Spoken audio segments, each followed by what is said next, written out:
Hello viewers, welcome back to our YouTube channel Chameli Sheel. আজকে আমি তোমাদের সাথে শেয়ার করব ফিমেল রিপ্রোডাক্টিভ অর্গান।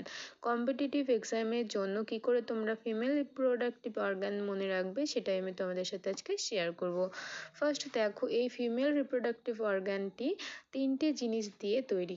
কি আমাদের external genitalia, internal genitalia and accessory reproductive organ. তো এখানে দেখো, ফার্স্ট এই যে অর্গানগুলো আমি তোমাদের বলবো সেগুলোর কিন্তু প্রত্যেকটার আলাদা আলাদা কাজ রয়েছে। সেটা কিন্তু শর্টসে তোমাদের শেয়ার করা সম্ভব না। তো তোমরা যদি ইন্টারেস্টেড হও আমাকে কমেন্ট বক্সে জানাবে, তাহলে আমি এগুলো নিয়ে কিন্তু একটি বড় ভিডিও তোমাদের জন্য বানাবো।